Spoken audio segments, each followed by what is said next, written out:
বিগত 30-40 বছর যাবৎ অনেক প্রতিকূলতার মধ্য দিয়ে ইটভাটার ব্যবসা পরিচালনা করে আসতেছি।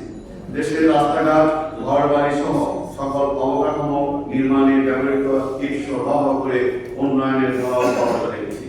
দেশের উন্নয়নের সঙ্গে সমতা রেখে আমরা ইটভাটার মালিকগণ বায়ু দূষণ রোধে সরকার নির্দেশিত আধুনিক প্রযুক্তির ঠিকঠাক ভাটা স্থাপন করি, যাহা জ্বালানি সাশ্রয়ী, পরিবেশ বান্ধব প্রযুক্তি ও উপমহাদেশে টেকসই এবং সহজ প্রযুক্তি হিসেবে পরিচিত।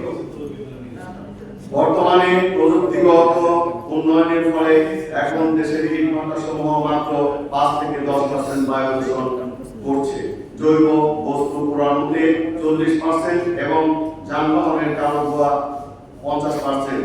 দৈনিক প্রথম আলো পত্রিকা 6/3/2021 তারিখে প্রকাশিত রিপোর্টে ঢাকা বিশ্ববিদ্যালয়ের রসায়ন বিভাগের জরিপ পূর্বে ইটভাটা দূষণ মাত্রা ছিল 58%।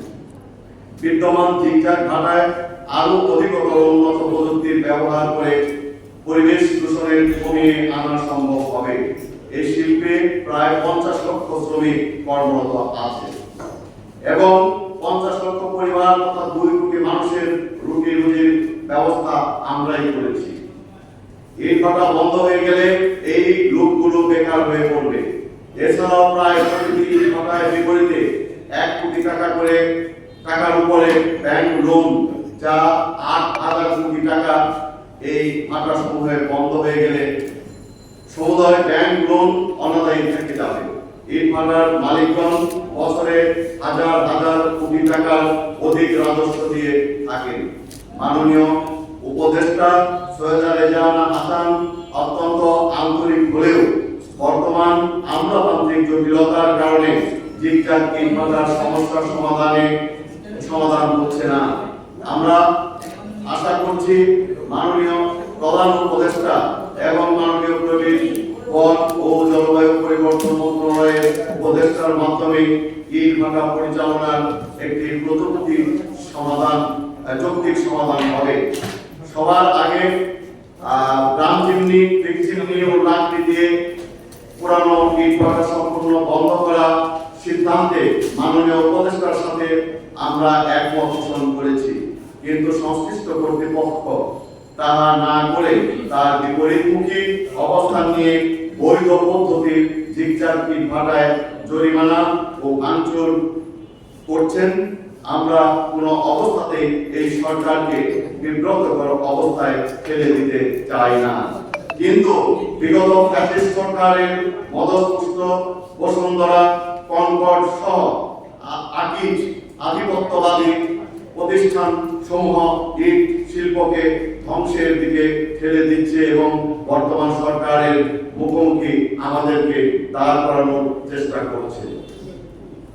জিগজাগ ইটভাটা বন্ধের প্রতিবাদ এবং ইট প্রস্তুত ও ভাটা স্থাপন নিয়ন্ত্রণ আইন 2013 এবং ইট প্রস্তুত ভাটা স্থাপন নিয়ন্ত্রণ সংশোধন আইন 2019 বর্ণিত জিগজাগ ভাটার ছাড়পত্র ও লাইসেন্স প্রাপ্তির জটিলতা নিরসনের জন্য বাংলাদেশ ইট প্রস্তুতকারী মালিক সমিতির বক্তব্য ও প্রস্তাব নিম্নে উল্লেখ করছি। 1.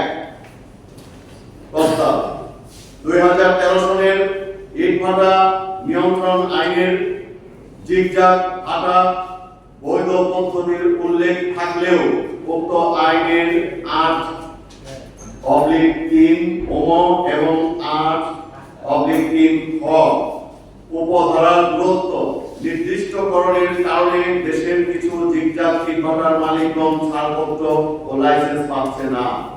ইতিমধ্যে পরিবেশ অধিদপ্তর আইপিএড ক্লিন এবং চ্যানেল ক্লিন এর ক্ষেত্রে নিষিদ্ধ এলাকার দূরত্ব 1000 মিটারের পরিবর্তে 400 মিটার নির্ধারণ করেছে। সুতরাং আমাদের জিগজাগ ভাটার জন্য উক্ত আইনের 8/3 উপধারা নিষিদ্ধ এলাকার দূরত্ব 400 মিটার এবং আইনের 8/3 এর বনের দূরত্ব 700 মিটার করে লাইসেন্স ও ছাড়পত্র পাওয়ার জন্য মন্ত্রণালয় কর্তৃক পরিপত্র জারির মাধ্যমে পরিচালনা করার সুযোগ প্রদানের আবেদন জানাচ্ছি। দুই, জিগজাগ ইটভাটার কোনো প্রকার হয়রানি বা মোবাইল কোড করা